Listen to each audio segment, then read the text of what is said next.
everyone, this book review is going to be about a book that I have had since I was 14 years old, and it is a Dover Thrift Editions called African American Poetry, an Anthology, 1773 to 1927, and it was edited by Joan R. Sherman. So you can tell I've had this book a very long time. Because look, it's all bent.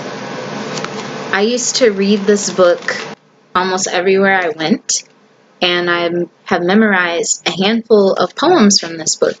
So how I'm going to review it is give my generic review and tell you about some of the poets that are in this book. So as far as this, I think for a small anthology, they had a lot of good poems. They selected some people I had never heard of, and others, some people I approved of. Like, I believe Paul Laurence Dunbar is in here, Phyllis Wheatley is in here, George Moses Horton. Actually, I first heard about him based off of this book. And there's a children's book out about George Moses Horton.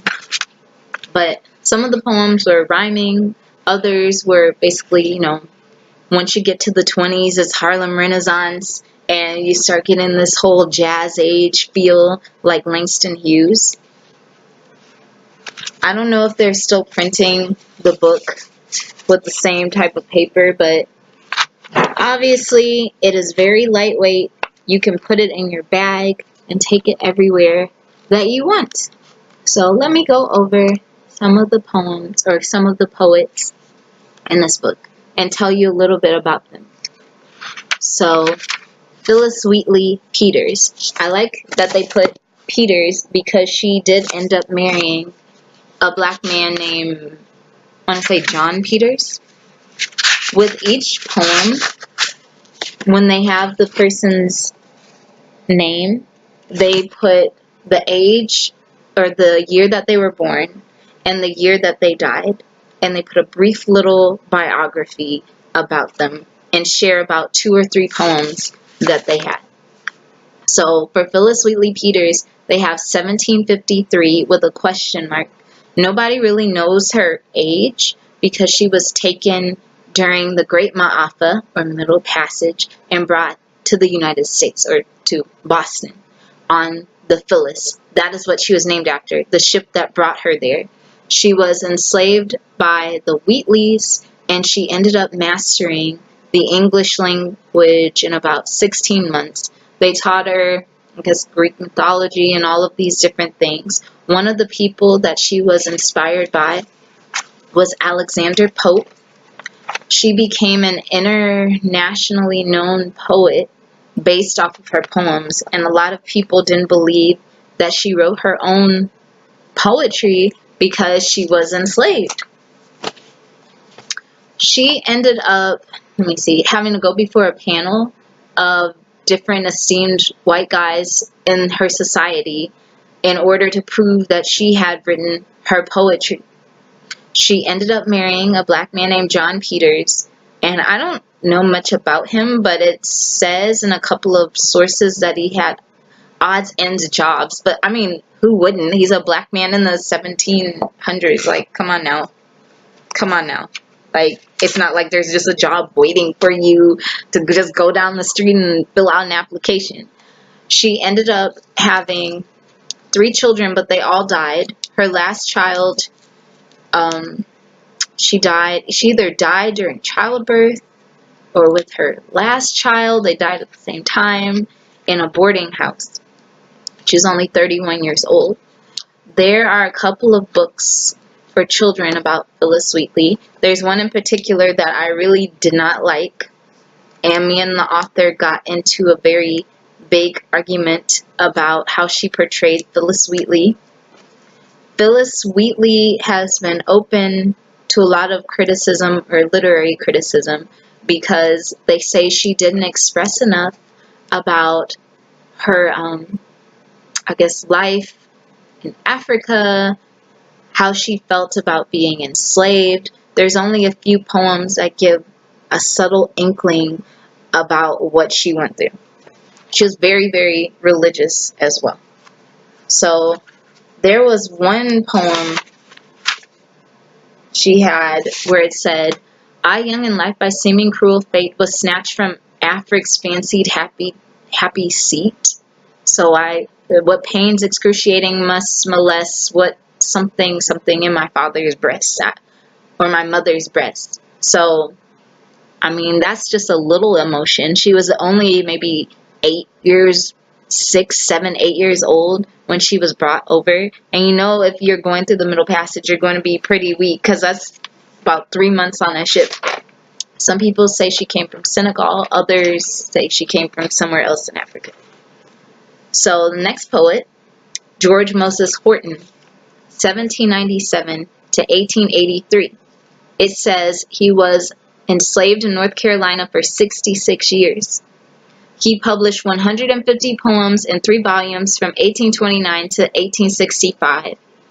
So what was interesting about George Moses Horton was that he actually memorized his poetry because he couldn't write. So he memorized all of his poems in his brain. And, well, where else would he memorize them? But he had help from the students at, I can't remember where it was, but it was some college in North Carolina. And they helped him to get his work out. They helped him publish his work. And he got, I guess, paid a little bit of money for writing, you know, love letters and love poems for different types of people. But that story was just really sad. There is a children's book called Poet, The Remarkable Life of George Moses Horton. And I feel like you should read that because it gives a nice little biography about him. Let me see. There were just so many poets that I had never heard of as a child.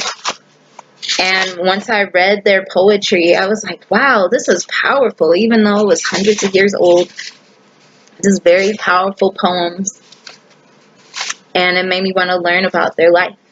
Frances Ellen Watkins Harper, 1824 to 1911. She has one of my favorite poems by her, which is her most popular one, is Bury Me in a Free Land. And it talks about she doesn't want to be buried in a land of slaves. And it's all, I don't know if it's a sonnet. No, hold on. I don't think it's a sonnet. But she goes into the description of, like, people getting sold, how the mothers feel about their daughters getting taken away from them, and please don't bury me in a land of slaves. She was so fiery in her criticism about slavery that people thought she was a man. They were like, this isn't a black woman. This is a man writing this stuff. I'm like, you know what? You need to go sit down somewhere. It said she earned financial independence and nationwide acclaim with her poetry, essays, fiction, and public readings, and lectures on behalf of racial equality, women and children's rights, Christian morality, and temperance.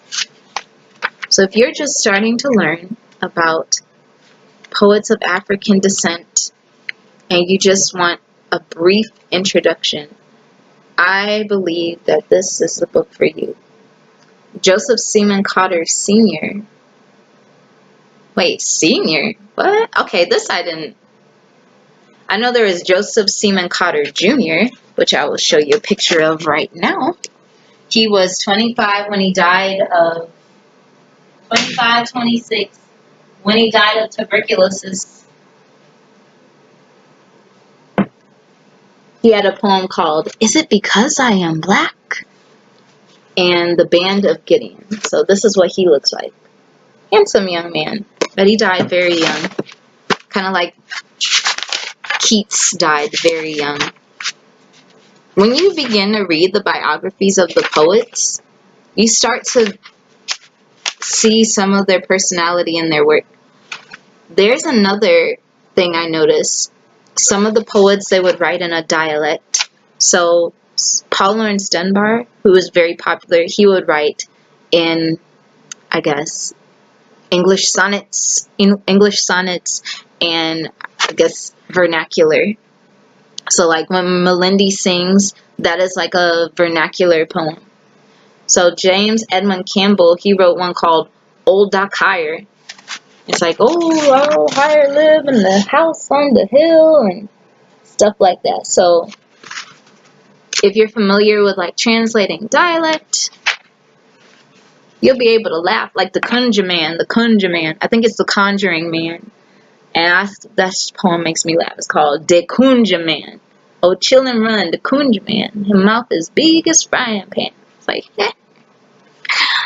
ah. There's another by David Kotter. It's called The Black Cat Crosses Luck. But I loved An Indignation Dinner. They was hard times just for Christmas around our neighborhood one year. So James Weldon Johnson is also in here. A lot of people, they'll know him like, oh, he wrote the Black National Anthem. But, you know, he was a poet. He was, I guess, an ambassador. The Negro National Anthem, which is called Lift Every Voice and Sing, was written by him and set to music by his brother. And it was originally sung by 500 black children. He wrote this poem called The White Witch. And every time I read it, I feel like it was talking about lynching. He did have one poem about lynching, which was very interesting. It was called Brothers. And it started off, see, there he stands, not brave, but with an air of sullen stupor. Mark him well, is he not more like brute than man? Look in his eye. Laurence Dunbar also wrote a similar poem about lynching called The Haunted Oak, where the oak is telling his story about a man that was lynched on one of his branches, and how that branch or that limb will not grow anything else because an innocent man was lynched upon him. I got a couple of more poets to tell you about. Sorry.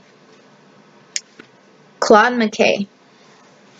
Claude Mckay was one of those fiery black poets. So when you read some of his earlier work, it's just like, ah! So he had one called If We Must Die, which was about the Red Summer of 1919. So a lot of racist people would come into black communities and they would just lynch all these black people. They would set their neighborhoods on fire. So he wrote a poem called If We Must Die, which was basically about fighting back. And Winston Churchill used that poem to motivate his soldiers during, I guess, like World War II. But as Claude Mckay got older, he had a, I guess, religious conversion to Catholicism. And so his poetry started to become more intuitive and more spiritual. Langston Hughes is in here, of course. Everybody loves Langston Hughes. And then it ends with County Cullen. County Cullen wrote the poem Heritage, which is very long, but I like it. It's like, what is Africa to me? Copper sun or scarlet sea, jungle star or jungle track, strong bronze men or regal black. So he's basically questioning the world's view of Africa and his view of Africa and what Africa actually is. But he also wrote this poem called Yet I Do Marvel. So I feel like a lot of the Harlem Renaissance poets, or the earlier poets, they were more structured. But as you move to like the 50s, 60s, it became more, onomatopoeia. He's like, oh man, she was so cool. Look, she even stopped a green light and stuff like that. And changing the spelling of words and creating your own name. And people just started to get really creative, So yeah, I recommend this book if you are just starting to learn about early black poets. I will also show you some other books that you might like from my bookshelf. It might not be the same edition, but hey, it will be. I'll show you my favorite ones.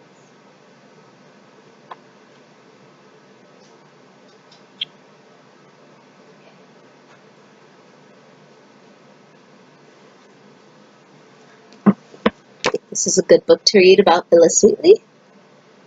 It's called The Poems of Phyllis Wheatley. American Negro Poetry. And this book is amazing. In fact, I don't know if I've done a review on this book, You can see how ripped this is. I've had this one since I was 14 years old too. It is called The Black Poets, and it has Phyllis, Wheatley. It has everybody from the 60s in there. This book is amazing. So after you finish reading this book, I would suggest you get this book if you really want a chunk of good poetry. It's edited by Dudley Randall. I don't know what edition this is. They might have a new edition of it now. But when I got it, it was, I don't know, whatever year it was. But here's the edition. This is what mine looks like. So thank you for watching this video, and have a beautiful evening. Bye-bye.